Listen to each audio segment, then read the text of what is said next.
Israel ಮೇಲೆ Iran ಪ್ರಯೋಗಿಸಿದ್ದು cluster bomb ಪ್ರಯೋಗದಿಂದ ಶಕ್ತಿಶಾಲಿಯಾಗಿರುವಂತಹ ಇಸ್ರೇಲ್ ಶೇಕ್ ಆಗಿದೆ. ಕ್ಲಸ್ಟರ್ ಬಾಂಬ್ ಎಂಬುದು ನೋಡಲಿಕ್ಕೆ ಕ್ಷಿಪಣಿ ರೀತಿಯೇ ಕಾಣುತ್ತೆ. ಅದು ಗಾಳಿಯಲ್ಲೇ ಓಪನ್ ಆಗಿ ಮಿನಿ ಬಾಂಬ್ಗಳನ್ನ ರಿಲೀಸ್ ಮಾಡುತ್ತೆ.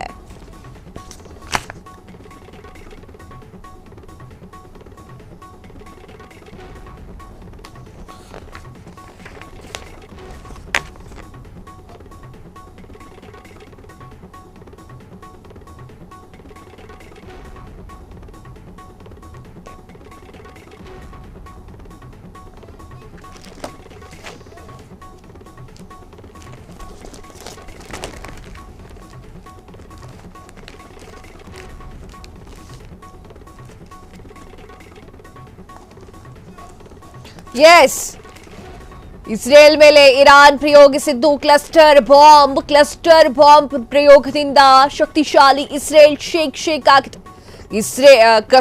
ಕ್ಲಸ್ಟರ್ ಬಾಂಬ್ ಎಂಬುದು ನೋಡ್ಲಿಕ್ಕೆ ಕ್ಷಿಪಣಿ ರೀತಿಯೇ ಕಾಣಿಸುತ್ತೆ. ಅದು ಗಾಳಿಯಲ್ಲೇ ಓಪನ್ ಆಗಿ ಮಿನಿ ಬಾಂಬ್ಗಳನ್ನ ರಿಲೀಸ್ ಮಾಡುತ್ತೆ. ಮಿನಿ ಬಾಂಬ್ಗಳ ರಾಶಿ ಭೂಮಿಯ ಮೇಲೆ ಬಿದ್ದ ಕೂಡಲೇ ದೊಡ್ಡ ಸ್ಫೋಟಕ ಸಂಭವಿಸುತ್ತೆ. ಇಸ್ರೇಲ್ ಮೇಲೆ ಇರಾನ್ ಪ್ರಯೋಗ ಮಾಡಿದ್ದು ಅಂಥದ್ದೇ ಒಂದು ಬಾಂಬನ್ನ ನೀವೀಗ ಸ್ಕ್ರೀನ್ ಮೇಲೆ ನೋಡ್ತಾ ಇರಬಹುದು. ಯಾವ ರೀತಿ ಕ್ಲಸ್ಟರ್ ಬಾಂಬ್ ಪ್ರಯೋಗವಾಗುತ್ತೆ ಅನ್ನೋದನ್ನ ಫ್ರೀಡಂ ಟಿವಿ ತೋರಿಸ್ತಾ ಇದೆ. ಇರಾನ್ ಪ್ರಯೋಗಿಸಿದಂತಹ ಕ್ಲಸ್ಟರ್ ಬಾಂಬ್ 7 ಕಿಲೋಮೀಟರ್ ಎತ್ತರದಿಂದ ಓಪನ್ ಆಗುತ್ತೆ. ಕ್ಲಸ್ಟರ್ ಬಾಂಬ್ನಿಂದ ಸಿಡಿದ 20 ಮಿನಿ ಬಾಂಬ್ ಇಸ್ರೇಲ್ನ 8 ಕಿಲೋಮೀಟರ್ ವ್ಯಾಪ್ತಿಯಲ್ಲಿ ಸ್ಫೋಟಕ ಅನುಭವವನ್ನು ಕೊಡುತ್ತೆ. ಇದು ಇರಾನ್ನ ಬ್ಯಾಲಿಸ್ಟಿಕ್ ಕ್ಷಿಪಣಿಗಿಂತಲೂ ಕೂಡ ಡೇಂಜರಸ್. ದಿನೇ ತೀವ್ರ ಸ್ವರೂಪ ಪಡೆಯುತ್ತಿರುವಂತಹ ಇರಾನ್ ಹಾಗೂ ಇಸ್ರೇಲ್ ಯುದ್ಧ. ವೀಕ್ಷಕರೇ, ಇರಾನ್ ಮತ್ತು ಇಸ್ರೇಲ್ ಯುದ್ಧ ಕ್ಷಣಕ್ಕೂ ದಿನಕ್ಕೂ ರಣರೋಚಕವಾಗ್ತಾ ಇದೆ. ಇಷ್ಟು ದಿನ ಇಸ್ರೇಲ್ ತನ್ನ ಎಲ್ಲಾ ಶಕ್ತಿಯನ್ನ ಪ್ರಯೋಗ ಮಾಡಿ ಇರಾನ್ನನ್ನ ಗಟ್ಟಿ ಹಾಕಲು ಪ್ರಯತ್ನ ಮಾಡ್ತಾ ಇತ್ತು. ಇರಾನ್ಗೆ ತುಂಬಾ ಹೊಡೆತವನ್ನ ಇಸ್ರೇಲ್ ಕೊಟ್ಟಿತ್ತು. ಅಂದ್ರೆ ಯುದ್ಧ ಅಂತ ಅಂದ್ಮೇಲೆ ಅದೆಲ್ಲ ಆಗೋದೆ, ಒಂದು ದೇಶ ಇನ್ನೊಂದು ದೇಶದ ಮೇಲೆ ನಡೆಸುವಂಥದ್ದೇ ಯುದ್ಧ. ಆದ್ರೆ ಇಷ್ಟು ದಿನ ಸೈಲೆಂಟ್ ಆಗಿರುವಂತಹ ಇರಾನ್ ಈಗ ಒಂದು ವಾರ ಆಯ್ತು ಯುದ್ಧ ಶುರುವಾಗಿ, ಈಗ ಏಕಾಏಕಿ ತನ್ನ ಶಕ್ತಿ ಪ್ರದರ್ಶನವನ್ನು ಮಾಡ್ತಾ ಇದೆ. ಏನ್ ಶಕ್ತಿ ಪ್ರದರ್ಶನವನ್ನು ಮಾಡ್ತಾ ಇದೆ? ಇರಾನ್ ಪ್ರಯೋಗಿಸಿದ್ದು ಕ್ಲಸ್ಟರ್ ಬಾಂಬ್ ಪ್ರಯೋಗದಿಂದ ಶಕ್ತಿಶಾಲಿ ಇಸ್ರೇಲ್ ಶೇಕ್ ಆಗಿದೆ. ಕ್ಲಸ್ಟರ್ ಬಾಂಬ್ ಎನ್ನುವುದು ನೋಡ್ಲಿಕ್ಕೆ ಕ್ಷಿಪಣಿ ರೀತಿಯೇ ಇರುತ್ತೆ.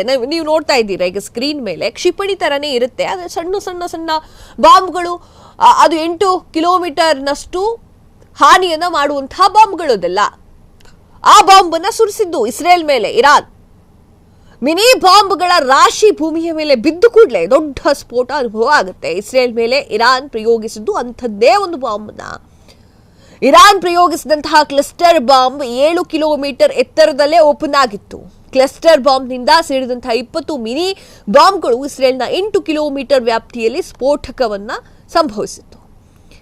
ಇರಾನ್ನ ಬ್ಯಾಲಿಸ್ಟಿಕ್ ಕ್ಷಿಪಣಿಗಿಂತಲೂ ಕೂಡ ಇದೊಂದು ಡೇಂಜರಸ್. ದಿನೇ ತೀವ್ರವಾಗ್ತಾ ಇದೆ. ವಿಚಾರ ಏನು ಅಂತಂದ್ರೆ ಮೂರನೇ ಮಹಾಯುದ್ಧ ಆಗುತ್ತೆ. ಆದ್ರೂ ಕೂಡ ಏನು ಆತಂಕ ಪಟ್ಕೊಳ್ಳೋದಿಲ್ಲ. ಎಕ್ಸ್ಪೆಕ್ಟೆಡ್ ಅದಲ್ಲ. ಈ ಒಂದು ಯುದ್ಧ ನೋಡ್ತಾ ಇದ್ರೆ ನಿಜಕ್ಕೂ ಕೂಡ ಎಕ್ಸ್ಪೆಕ್ಟೆಡ್ ಅದು. ನಡೆದ್ರು ಏನು ಅಚ್ಚರಿ ಉಂಟಾಗೋದೇನಿಲ್ಲ. ಕ್ಷಣದ ಸುದ್ದಿಗಳಿಗಾಗಿ ಫ್ರೀಡಂ ಟಿವಿ ಸಬ್ಸ್ಕ್ರೈಬ್ ಮಾಡಿ, ಲೈಕ್ ಮಾಡಿ ಹಾಗೂ ಫಾಲೋ ಮಾಡಿ. ಹೊಸ ಸುದ್ದಿಗಳ ನೋಟಿಫಿಕೇಶನ್ಗಾಗಿ ಬೆಲ್ ಐಕಾನ್ ಮೇಲೆ ಕ್ಲಿಕ್ ಮಾಡಿ.